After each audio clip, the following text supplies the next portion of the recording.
大家好，欢迎来到末路狂花。今天继续介绍校园恐怖系列《女高怪谈》第3部《狐狸阶梯》。在韩国一所女子高中里有这样一则传闻，据说在通往宿舍楼的方向有一条长长的阶梯，平常的时候这条阶梯只有28层。如果你许愿的心意足够虔诚，当走完第28层之后，就会神奇地出现第29层。这个阶梯被人们称之为充满着魔法的阶梯。当你能够数出29层阶梯的时候，就证明你的虔诚系数十足。这个时候狐仙就会出现，只要向狐仙许愿，什么愿望都可以帮你实现。这个实现愿望的捷径就叫狐狸阶梯。一个月黑风高的夜晚，韩星对着狐狸阶梯说出了自己的心愿，希望和好友智孝永远在一起。韩星和智孝是非常要好的朋友，两人同在一个班级，还同时学习芭蕾舞。虽然两人成绩都是数一数二，但韩星总是比智孝好那么一点点。即使这样，也并没有影响两人纯洁的友谊，依旧是形影不离的好姐妹。韩星有什么好事都会想着智孝，还时常对智孝说一些甜言蜜语，简直和小情侣没什么两样，关系格外亲密。一天，韩星想要看音乐会，便拉着智孝逃课去了音乐会。老师发现后却对智孝大发雷霆。这时韩星主动承认错误，是自己怂恿智孝去的，可老师却认为他不会这样，肯定是在帮智孝求情。智孝委屈的泪水夺眶而出，凭什么自己犯了错就是一顿训，而韩星却能得到老师的宽容？愤愤不平的想法便油然而生。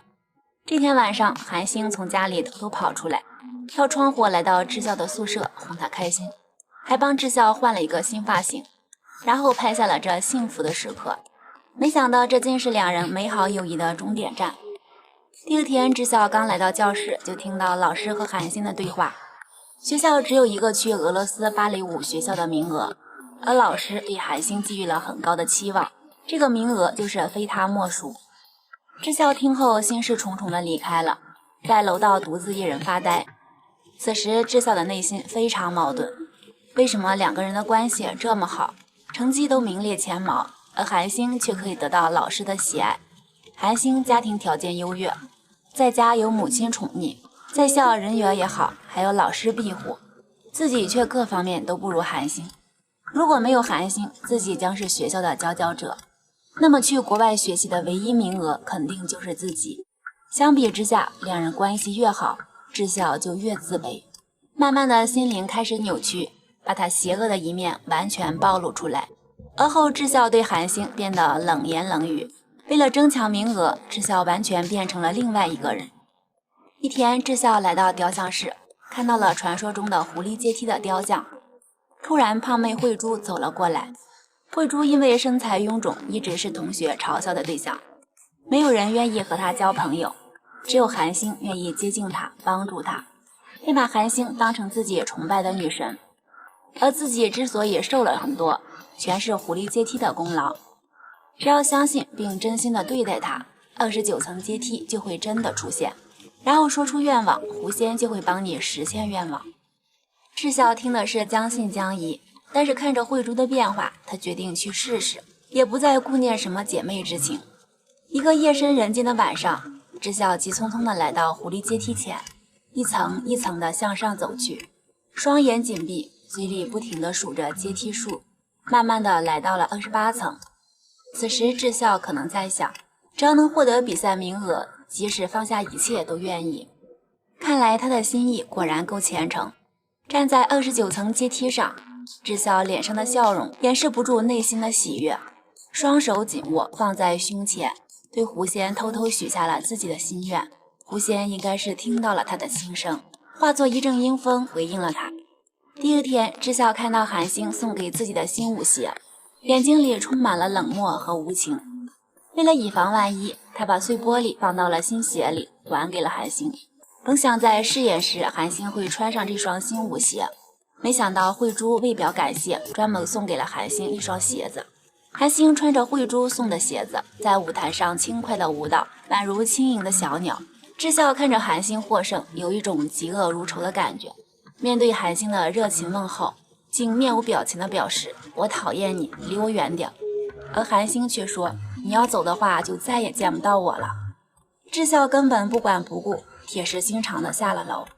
韩星急忙下楼，不舍得搂住智孝，然后说道：“我只要你就够了，我喜欢你。”智孝听后却是恶心至极，一把将韩星摔下楼梯，导致他双腿摔伤，无法正常参加比赛。正式比赛这一天，排名第2的智孝如愿地顶替了韩星，而且还成功拿下了比赛的第1名。面对同学们的祝贺，智孝反而没有很开心，脸上夹杂着丝丝忧伤。自己是很想获得参赛名额，但并不想狠狠地伤害韩星。而韩星的腿受伤严重，以后也无法正常跳舞，这对韩星来说无疑是沉重的打击。智孝心怀愧疚地来到医院看望昔日的闺蜜韩星，而那个爱说爱笑的韩星却一句话也没说。智孝回到宿舍也是心如刀绞，梦到韩星来看自己，智孝泪流满面地向韩星忏悔，而后两人又和好如初，快乐地玩耍。没想到第1天来到学校就听说韩星跳楼自杀了。后来智孝就开始变得神情恍惚，惶恐不安，同时也受到了同学的排斥和冷落。而慧珠在得知自己崇拜的女神自杀后也是悲痛万分，她再次来到狐狸阶梯，希望狐仙把韩星还给自己。狐仙再次显灵，从那以后慧珠总感觉韩星就在自己身边，还听韩星的话把头发染成了黑色。后来韩星的鬼魂就附在了慧珠身上，先是屠杀了曾经欺负慧珠的那个同学，然后又找到智孝，说道：“没有你我怎么过呀？今天特意给你准备了1瓶红酒庆祝。”就在被韩星附身的慧珠去拿开瓶器时，智孝突然看到了韩星的雕像，吓得他连连后退，然后就看见倒在地上的慧珠。他表示：“韩星总是来找我，求求你帮帮我。”智孝的善意被唤醒，来到慧珠面前，迟疑了片刻。慧珠一把搂住智孝，又以韩星的口吻说道：“我只要有你就够了。”智孝听后脊背发凉，便把慧珠甩到了楼梯下，还趁机向大门跑去，没想到大门早已紧锁，韩星只好躲到了地下室，这正是慧珠的小窝。不久慧珠追了过来，再次以韩星的口吻说道：“不要躲着我，即使你把我推下楼梯，我也不会怪你。我现在不是还好好的站在这吗？我只要有你就够了。”智孝惶恐的躲闪，无意间碰到了一具满是虫子的雕像，原来是慧珠把杀死的那个同学做成了泥人。智孝瞬间感知眼前的慧珠已是一个杀人狂魔，便苦苦央求慧珠放过自己，可慧珠却说自己是韩星。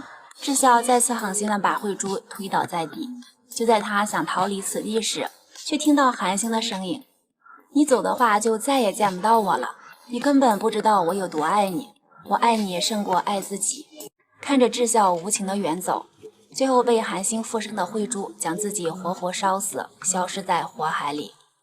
而回到宿舍里的智孝又产生了幻觉，韩星的鬼魂阴魂不散，总是以各种形式出现在自己眼前，不管是在教室还是在宿舍，总能看见韩星那狰狞的鬼脸。他仿佛看到韩星穿着那双有碎玻璃的鞋子，鲜血淋漓的在跳舞。